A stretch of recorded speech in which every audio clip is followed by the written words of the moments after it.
ನಮಸ್ಕಾರ ರಿವ್ಯೂ ಚಾನಲ್ಗೆ ಸ್ವಾಗತ. ನಾನು ಸೌಖ್ಯ ಗಾಂವ್ಕರ್. ದೇಶವ್ಯಾಪಿ ಕಂಪನ ಸೃಷ್ಟಿ ಮಾಡಿದೆ ತಿರುಪತಿ ಲಡ್ಡು ಪ್ರಸಾದದ ಈ ಭಯಂಕರ ವಿಚಾರ. ಈಗಾಗಲೇ ಎಲ್ಲ ಅಪ್ಡೇಟ್ಸ್ನ ನೀವು ನೋಡ್ತಾ ಇರ್ತೀರಿ. ಈಗ ಮತ್ತೊಂದು ಬಿಗ್ ಟ್ವಿಸ್ಟ್ ಕೊಡ್ತಿದ್ದಾರೆ ಪವನ್ ಕಲ್ಯಾಣ್. ಅದರ ಜೊತೆಗೆ ಈ ದೊಡ್ಡ ಬೆಳವಣಿಗೆ, ಈ ಅತ್ಯಂತ ಬೆಚ್ಚಿ ಬೀಳಿಸುವಂತಹ ರಹಸ್ಯಗಳು ಹೊರಗಡೆ ಬಂದಿರೋ ಹೊತ್ತಲ್ಲಿ ಮೋದಿ ಒಂದು ಬಿಗ್ ಸ್ಟೆಪ್ ಅನ್ನ ತಗೊಳ್ತಾರಾ ಅಂಥದ್ದೊಂದು ಸುಳಿವು ಈಗ ಸಿಗ್ತಾ ಇದೆ ಮತ್ತು ಸೋಷಿಯಲ್ ಮೀಡಿಯಾದಲ್ಲಿ ಇದು ಸಂಚಲನ ಸೃಷ್ಟಿಸ್ತಾ ಇದೆ. ಮಾಹಿತಿ ಮುಂದೆ ಇಡ್ತಾ ಇದೀವಿ. ಮಿಸ್ ಮಾಡ್ತಾರೆ ನಮ್ಮ ಚಾನಲ್ನ ಸಬ್ಸ್ಕ್ರೈಬ್ ಮಾಡಿ, ನಿಮ್ಮ ಅಭಿಪ್ರಾಯ ಕಮೆಂಟ್ ಮಾಡಿ ತಿಳಿಸಿ. ಎಸ್ ವೀಕ್ಷಕರೇ, ಈಗಾಗಲೇ ಎಲ್ಲ ಅಪ್ಡೇಟ್ಸ್ ನೋಡಿದಿರಿ. ಕ್ವಿಕ್ ಆಗಿ ಹೇಳ್ಬಿಡ್ತೀನಿ. ತಿರುಪತಿ ತಿಮ್ಮಪ್ಪನ ಲಡ್ಡುವಿನಲ್ಲಿ ಆನಿಮಲ್ ಫ್ಯಾಟ್ ಬಳಸಿದ್ದಾರೆ ಅಂದರೆ ಜಗನ್ ಸರ್ಕಾರ ಇದ್ದಾಗ ಬಳಸಿದ್ದಾರೆ ಅಂತ ಆರೋಪ ಮಾಡಿದ್ರು ಚಂದ್ರಬಾಬು ನಾಯ್ಡು. ಅದಕ್ಕೆ ಜಗನ್ ಆ್ಯಂಡ್ ಟೀಮ್ ತಿರುಗಿ ಬೀಳ್ತು. ರಾಜಕೀಯ ಹುಳುಕುಗಳನ್ನು ಮುಚ್ಚಿಟ್ಟುಕೊಳ್ಳೋದಕ್ಕೆ ಈ ನೀಚ ಹಂತಕ್ಕೆ ಇವರು ಇಳಿತಾರೆ ಅಂತ ಅಂದುಕೊಂಡಿರಲಿಲ್ಲ, ಇಷ್ಟು ಕೆಳಮಟ್ಟಕ್ಕೆ ಇಳಿತಾರೆ ಅಂತ ಅಂದುಕೊಂಡಿರಲಿಲ್ಲ ಅಂತ ಕಿಡಿಕಾರಿದ್ದಾಯಿತು. ಅಷ್ಟಕ್ಕೆ ಸುಮ್ಮನಾಗಲಿಲ್ಲ ಚಂದ್ರಬಾಬು ನಾಯ್ಡು.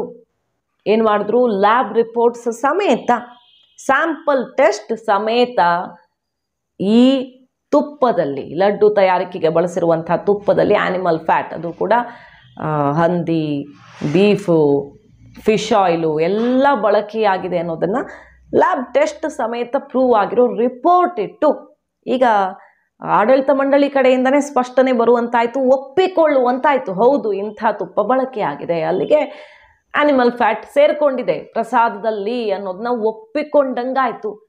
ಕಡಿಮೆ ರೇಟಲ್ಲಿ ಮುಗಿಸ್ಬೇಕು ಅಂತ 350 ರೂಪಾಯಿಗೆ ತುಪ್ಪ ತರಿಸ್ಕೊಂಡ್ರೆ ಎಲ್ಲಿಂದ ಸಿಗುತ್ತೆ 350 ರೂಪಾಯಿಗೆ ತುಪ್ಪ? ಅಲ್ಲೇ ಅದೊಂದು ಪಾಯಿಂಟಲ್ಲೇ ಈ ಘಟನೆಯಲ್ಲಿ ಇನ್ನೇನು ದೋಷ ಇಲ್ಲ, ನಡೆದಿದ್ದು ಹೌದು ಅನ್ನೋದನ್ನು ಯಾರಾದರೂ ಕಂಡು ಹಿಡಿಬಹುದು.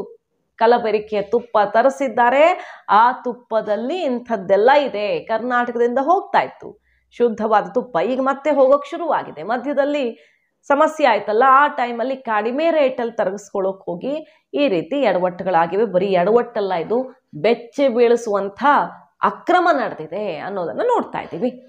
ಈಗ ಪವನ್ ಕಲ್ಯಾಣ್ ಮತ್ತೊಂದು ಬಿಗ್ ಬಾಂಬ್ ಸಿಡಿಸಿದ್ದಾರೆ ಈ ಬೆಳವಣಿಗೆಗೆ ಸಂಬಂಧಪಟ್ಟಂತೆ. ಜವಾಬ್ದಾರಿ ಇಲ್ಲದವರ ಕೈಯಲ್ಲಿ ಇಂಥದ್ದನ್ನೆಲ್ಲ ಕೊಟ್ರೆ ಶ್ರೇಷ್ಠತೆಯನ್ನ ಹೇಗೆ ಕೆಡಿಸ್ತಾರೆ ಅನ್ನೋದಕ್ಕೆ ಇದು ಬೆಸ್ಟ್ ಎಕ್ಸಾಂಪಲ್.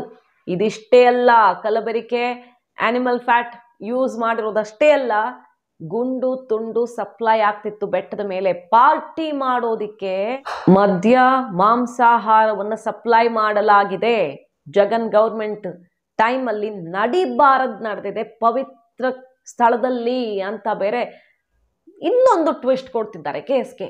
ಮೊದಲೇ ಜಗನ್ ತಂದೆಯವರಿದ್ದಾಗಲೂ ಕೆಲವು ಮತಾಂತರ ಅದು ಇದು ಅಂತ ಗಂಭೀರ ಆರೋಪ, ಅನಧಿಕೃತವಾಗಿ ಕೆಲವು ಚರ್ಚೆಗಳೆಲ್ಲ ನಡೆದಿದ್ವು ಅಲ್ವಾ.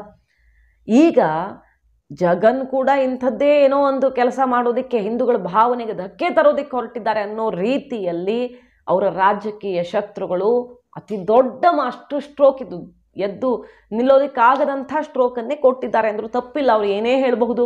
100 ದಿನಗಳ ಆಡಳಿತದಲ್ಲಿ ಚಂದ್ರಬಾಬು ನಾಯ್ಡು ಫೇಲ್ ಆಗಿದ್ದಾರೆ, ಫ್ಲಡ್ ಮ್ಯಾನೇಜ್ಮೆಂಟು ಬೇರೆ ಬೇರೆದ್ರಲ್ಲಿ ಫೇಲ್ ಆಗಿರೋದ್ರಿಂದ ಹಿಂಗೆ ಮಾಡ್ತಿದ್ದಾರೆ, ಈ ಹಂತಕ್ಕೆ ಇಳಿದಿದ್ದಾರೆ, ನಾನೇ ಮೋದಿಗೆ ಪತ್ರ ಬರೆದು ಎಲ್ಲ ಅಸಲಿ ರಹಸ್ಯ ಎಲ್ಲ ತೆರೆದಿಡ್ತೀನಿ ಅಂತ ಅವರು ಕೂಡ ಸೆಡ್ ಹೊಡೆಯೋ ಪ್ರಯತ್ನ ಮಾಡ್ತಿದ್ದಾರೆ. ಆದರೆ ಟೆಸ್ಟು ರಿಪೋರ್ಟ್ ಹೇಳ್ತಿರೋದ್ರಿಂದ, ಯೂಸ್ ಆಗಿರೋದು ಹೌದು ಅಂತ ದೃಢಪಡಿಸ್ತಿರೋದ್ರಿಂದ ಆಡಳಿತ ಮಂಡಳಿ ಕಡೆಯಿಂದಾನೆ ಈ ವಿಚಾರನ ಜನ ಅಷ್ಟು ಸುಲಭವಾಗಿ ಮರೆಯಲ್ಲ. ಇದು ಭಕ್ತಿಯ ಒಂದು ನಂಬಿಕೆಯ ಪ್ರಶ್ನೆ, ಭಾವನಾತ್ಮಕ ವಿಚಾರ.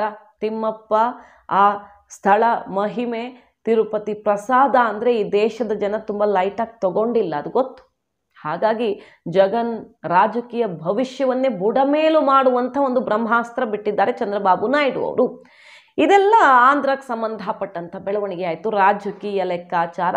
ಮತ್ತೊಂದು ಕಡೆ ತಿರುಪತಿ ತಿರುಮಲ ಬೆಳವಣಿಗೆಗಳು. ಈ ಬೆಳವಣಿಗೆ ಬೆನ್ನಲ್ಲೇ, ಈ ಬೆಚ್ಚಿ ಬೀಳಿಸುವಂಥ ಒಂದು ಅಕ್ರಮ ನಡೆದಿದೆ ಅನ್ನೋದರ ಬೆನ್ನಲ್ಲೇ ಬಿಗ್ ಸ್ಟೆಪ್ ತಗೊಳ್ತಾರ ನರೇಂದ್ರ ಮೋದಿ. ಒತ್ತಡ ಜಾಸ್ತಿಯಾಗಿದೆ, ಚರ್ಚೆ ಶುರುವಾಗಿದೆ, ಸೋಷಿಯಲ್ ಮೀಡಿಯಾದಲ್ಲಿ ಸಂಚಲನ ಸೃಷ್ಟಿ ಮಾಡ್ತಿದೆ. ಹೇಗೆ ವಕ್ಫ್ ಬೋರ್ಡ್ ಅಂತ ಈಗ ಚರ್ಚೆ ಆಗಿದೆಯಲ್ಲ, ಆಸ್ತಿ ಪಾಸ್ತಿ ತಿದ್ದುಪಡಿ ಎಲ್ಲ ತರೋದಕ್ಕೆ ಹೊರಟಿದ್ದಾರಲ್ಲ, ಸರಿಯಾದ ರೀತಿಯಲ್ಲಿ ನಡೆದ್ರೆ ಜನಕ್ಕೂ ಹೆಲ್ಪ್ ಆಗುತ್ತೆ, ಎಲ್ಲ ಪಾರದರ್ಶಕವಾಗಿ ನಡೆಯೋ ಥರ ಮಾಡ್ತೀವಿ ಅಂತ. ವಕ್ಫ್ ಬೋರ್ಡ್ ಈ ದೇಶದಲ್ಲಿ 3ನೇ ಅತಿ ದೊಡ್ಡ ಲ್ಯಾಂಡ್ ಹೋಲ್ಡರ್ ಆಗಿರುವ ದೊಡ್ಡ ಮೊತ್ತದಲ್ಲಿ ಸಮುದಾಯದ ಅಭಿವೃದ್ಧಿಗೆ, ಧಾರ್ಮಿಕವಾಗಿ ಬೇರೆ ಬೇರೆ ವಿಚಾರಗಳಿಗೆಲ್ಲ ಬಳಕೆ ಆಗುತ್ತಲ್ಲ, ಆ ರೀತಿಯಲ್ಲಿ ಹಿಂದೂಗಳ ಧಾರ್ಮಿಕ ಕ್ಷೇತ್ರಗಳನ್ನು ಮಾನಿಟರ್ ಮಾಡೋದಕ್ಕೆ, ಅಭಿವೃದ್ಧಿಗೊಳಿಸೋದಕ್ಕೆ, ತಪ್ಪು ಒಪ್ಪು ನೋಡೋದಕ್ಕೆ, ಹಿಡಿತವನ್ನು ಇಟ್ಕೊಳ್ಳೋದಕ್ಕೆ ಒಂದು ಸನಾತನ ಬೋರ್ಡ್ ಬೇಕೇ ಬೇಕು. ಇದು ರೈಟ್ ಟೈಮ್, ಇನ್ನೂ ಡಿಲೇ ಮಾಡಬೇಡಿ ಅಂತ ದೊಡ್ಡ ಅಭಿಯಾನ ಶುರುವಾಗಿದೆ. ಮತ್ತು ಮೋದಿ ಆ್ಯಂಡ್ ಟೀಮ್ ಈ ಬಗ್ಗೆ ವಿಚಾರ ಕೈಗೆತ್ತಿಕೊಂಡಿದೆ, ಚರ್ಚೆ ಶುರುವಾಗಿದೆ ಅನ್ನುವ ಸಂಗತಿ. ಅದು ಯಾವಾಗ ಜಾರಿಯಾಗತ್ತೆ, ಅಧಿಕೃತವಾಗಿ ಏನಾಗುತ್ತೆ ಅನ್ನೋದನ್ನು ಮುಂದಿನ ದಿನಗಳಲ್ಲಿ ನೋಡಬೇಕು. ಆದರೆ NDA ಭಾಗವಾಗಿರೋ ಪವನ್ ಕಲ್ಯಾಣ್ ಅವರೇ ಈ ಪ್ರಪೋಸಲನ್ನು ಇಟ್ಟಿದ್ದಾರೆ. ಚಂದ್ರಬಾಬು ನಾಯ್ಡು ಅವ್ರ ಜೊತೆ ಮಾತಾಡ್ತೀನಿ ನಾನು. ಆಂಧ್ರದಲ್ಲೂ ಕೂಡ ಈ ನಿಟ್ಟಿನಲ್ಲಿ ಕೆಲಸ ಆಗಬೇಕು ಮತ್ತು ಕೇಂದ್ರದಲ್ಲಿ ಈ ನಿಟ್ಟಿನಲ್ಲಿ ನರೇಂದ್ರ ಮೋದಿ ಅವರ ಗಮನಕ್ಕೆ ತರೋಣ ಅಂತ ಪ್ರಪೋಸಲ್ ಇಟ್ಟಿದ್ದು ಸೋಷಿಯಲ್ ಮೀಡಿಯಾದಲ್ಲಿ ಈ ಅಭಿಯಾನ ಸಂಚಲನ ಸೃಷ್ಟಿ ಮಾಡ್ತಿದೆ. ಇದು ರೈಟ್ ಟೈಮ್, ಸನಾತನ ಬೋರ್ಡ್ ರಚನೆಯಾಗಲೇಬೇಕು ಅಂತ. ನೋಡಿ, ವಕ್ಫ್ ಆಸ್ತಿ ಇಷ್ಟಿದೆ, ಚರ್ಚ್ ಆಸ್ತಿ ಇಷ್ಟಿದೆ ಅಂತೆಲ್ಲ ಬೇರೆ ಬೇರೆ ರೀತಿಯಲ್ಲಿ ನಮ್ಗೆ ಯಾಕೆ ಹಿಂಗೆ ಅಂತ ಅಭಿಯಾನ ಶುರುವಾಗಿದೆ. ಸೋಷಿಯಲ್ ಮೀಡಿಯಾದಲ್ಲಿ ವಿತ್ ನಂಬರ್ಸ್ ಅಭಿಯಾನ ಶುರುವಾಗಿದೆ. ವಕ್ಫ್ ಬೋರ್ಡ್ ಪ್ರಾಪರ್ಟಿ ಎಷ್ಟಿದೆ, ಈಗಾಗಲೇ ಹೇಳಿದ ಹಾಗೆ 3ನೇ ಅತಿ ದೊಡ್ಡ ಲ್ಯಾಂಡ್ ಹೋಲ್ಡರ್ ಭಾರತದಲ್ಲಿ, ಅತಿ ಹೆಚ್ಚು ಆಸ್ತಿಯನ್ನು ಹೊಂದಿರೋದ್ರ ಪೈಕಿ 3ನೇ ಟಾಪ್ 3ಯಲ್ಲಿದೆ ವಕ್ಫ್ ಬೋರ್ಡ್. ಚರ್ಚ್ಗಳ ಬಳಿ ಇರೋ ಪ್ರಾಪರ್ಟಿ ಏನು, ಹಿಂದೂಗಳ ಅಭಿವೃದ್ಧಿಗೆ ಹಿಂದೂಗಳಿಂದ ಕಲೆಕ್ಟ್ ಆದ ಟ್ಯಾಕ್ಸ್ ಬಳಕೆನೇ ಆಗಲ್ಲ ಅಂದರೆ, ಸರಿಯಾದ ರೀತಿಯಲ್ಲಿ ಬಳಕೆನೇ ಆಗಲ್ಲ ಅಂದರೆ ಹೆಂಗೆ ಅನ್ನುವ ಆಕ್ರೋಶ ಎದ್ದಿದ್ದು ಈ ಕ್ಷಣವೇ ಮೋದಿ ಈ ನಿರ್ಧಾರವನ್ನು ತಗೊಳ್ಬೇಕು ಅನ್ನೋ ಅಭಿಯಾನ ಶುರುವಾಗಿದೆ. ಮತ್ತು ಮೇಲ್ಮಟ್ಟದಲ್ಲಿ ಅಲ್ಲಿ ಚರ್ಚೆ ಕೂಡ ಶುರುವಾಗಿರೋದು. ದೇವಸ್ಥಾನಗಳನ್ನು 1-2 ಅಂತ ಅಲ್ಲ, ಕಾಂಟ್ರವರ್ಸಿ ಆಯಿತು ಒಂದು ಮಾತ್ರಕ್ಕೆ ಅದೊಂದು ಅಂತ ಅಲ್ಲ, ದೇವಸ್ಥಾನಗಳನ್ನು ದೇಶವ್ಯಾಪಿ ಗೌರ್ಮೆಂಟ್ ಹಿಡಿತದಿಂದ ಫ್ರೀ ಮಾಡಬೇಕು. ಬೇರೆ ಸಮುದಾಯಗಳ ಧಾರ್ಮಿಕ ಕೇಂದ್ರಗಳು ಸರ್ಕಾರದ ಹಿಡಿತದಲ್ಲಿರಲ್ಲ ಅಂದಮೇಲೆ ದೇವಸ್ಥಾನಗಳು ಯಾಕಿರಬೇಕು ಅಂತ ಪ್ರಶ್ನೆ ಎದ್ದಿರೋದು. ದೊಡ್ಡ ಮೊತ್ತದಲ್ಲಿ ಬೊಕ್ಕಸ ತುಂಬಿಸ್ಕೊಳ್ಳೋದಕ್ಕೆ ಒಂದು ದಾರಿ ಅಂತ ನೋಡಿ ಆಮೇಲೆ ಅಭಿವೃದ್ಧಿ ಮಾಡದೆ ಮತ್ತು ಈ ರೀತಿ ತಮ್ಮ ಕಳ್ಳಾಟಗಳಿಗೆ ಹಿಂದೂಗಳ ಭಾವನೆಗೆ ಧಕ್ಕೆ ಮಾಡ್ತಾರೆ ಅಂದರೆ ಇದನ್ನು ಸಹಿಸ್ಕೊಳ್ಳೋಕ್ಕಾಗಲ್ಲ ಅಂತ ಮೊದಲು ಫ್ರೀ ಮಾಡಬೇಕು. ಯಾಕಂದರೆ ಗೌರ್ಮೆಂಟ್ ಚೇಂಜ್ ಆಗ್ತಿರುತ್ತೆ, ಸಿದ್ಧಾಂತ ಬದಲಾಗ್ತಿರುತ್ತೆ, ಅವರವ್ರ ಮೂಗಿನ ನೇರಕ್ಕೆ ಯಾರು ಬರ್ತಾರೆ ಅನ್ನೋದ್ರ ಮೇಲೆ ಹಿಂದೂಗಳ ಭಾವನೆ ನಿರ್ಧಾರ ಆಗಬೇಕಾ ಅನ್ನುವ ಆಕ್ರೋಶ ಸ್ಫೋಟವಾಗಿದೆ. ಸೊ ಈ ಬೆಳವಣಿಗೆ ದೇಶವನ್ನೇ ಬೆಚ್ಚಿ ಬೀಳಿಸಿರೋ ಬೆಳವಣಿಗೆ ಬೆನ್ನಲ್ಲೇ ಮೋದಿ ಬಿಗ್ ಸ್ಟೆಪ್ ಒಂದನ್ನು ತಗೊಳ್ಳಿದ್ದಾರಾ? ಕಾದು ನೋಡಬೇಕು. ಮಾಹಿತಿ ನಿಮ್ಗೆ ಇಷ್ಟ ಆಗಿದ್ರೆ ಮಿಸ್ ಮಾಡಿದ್ರೆ ನಮ್ಮ ಚಾನಲ್ನ ಸಬ್ಸ್ಕ್ರೈಬ್ ಮಾಡಿ, ನಿಮ್ಮ ಅಭಿಪ್ರಾಯ ಕಮೆಂಟ್ ಮಾಡಿ ತಿಳಿಸಿ. Thank you.